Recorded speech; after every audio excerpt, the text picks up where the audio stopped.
Joy Business is learning that freight forwarders and agents at the Kotoka International Airport cargo village are frustrated because they are not able to clear goods from overseas for their customers. Now, this is due to the faulty scanning machine used by Ghana Link to scan these goods. It has led to manual scanning of goods, which has been at a very snail pace. It's so slow that they could just not keep up. According to a freight forwarder who spoke to Joy Business on condition of anonymity, the situation has been worsening since Sunday as goods cannot be offloaded from the cargo flights for scanning. Take a listen to him.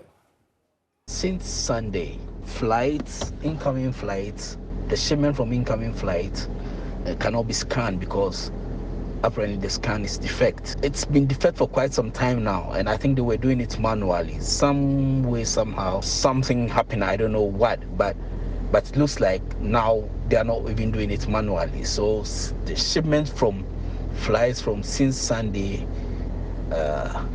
are all stacked up there. It's not even coming to the warehouse, Swissports, the state warehouse for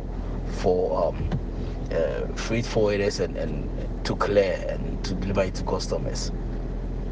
Now, so basically what is going to happen is this: people's shipment is going to be delayed. Perishable shipment is going to get bad, and then storage will come in because and then storage you have to pay storage, which is not going to be taken up by whoever is in charge or whoever is responsible to do the scanning.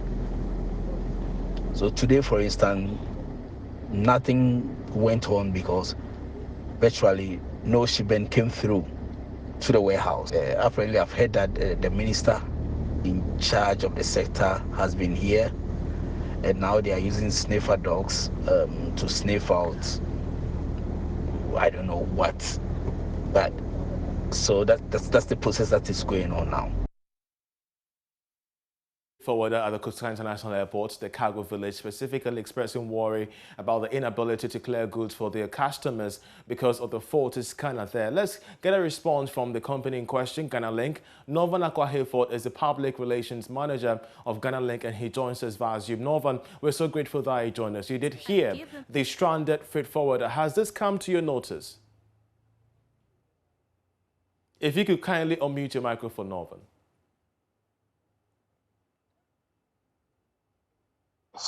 Can you hear me? You're loud and clear.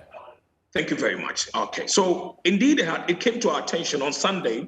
The scanner at the airport developed some kind of fault. But you'd agree with me that on Sunday it was a bit difficult after an evaluation was done by our technical team and then the IT guys. And so certain parts needed to be replaced.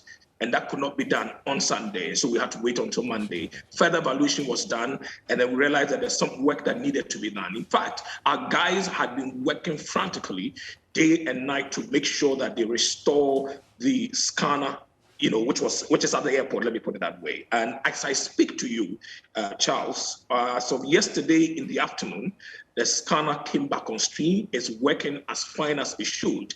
And so as of today, there is no problem at the airport. Things are going on as they should. I want to apologize to our brothers and sisters, that is the freight forwarding community, but you should understand that these are machines, and you would always have machines developing fault one way or the other as they are being used. And they've been working, these machines have been working almost sometimes 24 hours because of, the cargo that comes in. So we had to quickly work, and the team, I would say they did a very good job and ensure that yesterday by afternoon, this machine had come back on stream. And so it's been working as fine as it should.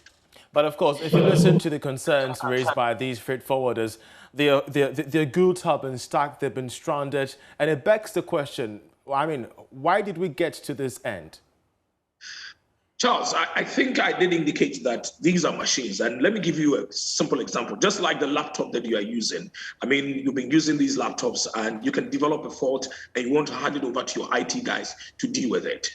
And machines as they are, day in and day out, as you use them, the wear and tear of it would develop one fault or the other.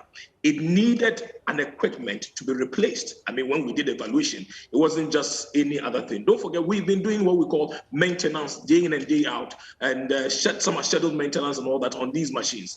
And this is the first time this is coming to bear on all of us that, a part had developed a fault and it needed to be replaced as soon as possible. And when we saw that, we made them aware that this is the challenge that we have, and we worked frantically to ensure that it had been restored. And that's why I did indicate that we are sorry for what did happen, but it wasn't something that had been persistent for a very long time. This happened on Sunday, and then as of yesterday, it had been restored and is working as fine as it should. Of course, this could come as good news to the freight forwarders. But moving forward, Northern, how can we, forestall, these happenings from repeating themselves and ensuring that there is a smooth process at the cargo village? Charles, machines are machines. There's not much that you can do about it. Sometimes what is important is that I told you, we've been doing the scheduled maintenance that we are supposed to. This is a part of the machine that, failed and ought to be replaced, and we have gotten it replaced. And we're going to ensure that, these scheduled maintenance will be done day in and day out, and ensure that there is that free flow of work and that the value chain, there are no breaks within it. And that is why I took the opportunity to say that, listen, it was no true fault of ours, but it is a machine. It has happened. That has been resolved. We apologize for the short period within which work came to a standstill at the cargo village. We ought to work hard to ensure that this machine was replaced. The part was replaced, and that has been done. And so we assure the community, the freight forwarding community at the airport. In fact, they have been very tremendous. They have been patient with us, and we are grateful to them for that level of patience that they've had, and the commitment that they've had with us, and also joining hands with us to ensure that these things, don't happen. We are grateful to them for that. But as I have said, great. It was a problem and it has been resolved. Yes, and we're grateful to them for their patience. Yes, and of course, we appreciate that. But moving forward, we have also spoken to some of the freight forwarders who say that, we can't rely just on one scanner. Maybe we could make provisions for, an array of them so that we could fall on others should others become faulty. How do you respond to this particular suggestion? I think that these are things that are on the table that are being looked at, and I think that the various stakeholders, government, the cargo village themselves, the freight forwarders, and we as a company are willing to provide all the services as is being requested by government. We cannot just get up and come and place an equipment at the airport. It needs some level of what I would say, all the stakeholders coming together, especially with government and the airport managers providing space for it. And so we are looking at it, and we can assure them that all these things will be looked at, and as soon as possible, as in the very shortest possible time, when all the things that needs to be done or the various issues have been resolved, why not? If we have to put a new scanner at the airport, we will put a new scanner over there. Norman, we're so grateful for your input. He's a public affairs manager of Ghana Link. They're explaining to us developments that, has to do with, the clearing of goods at the airport's cargo village. You're still watching The Marketplace with me, Charles Aite. We're going for a short break. We'll be right back. Do stay.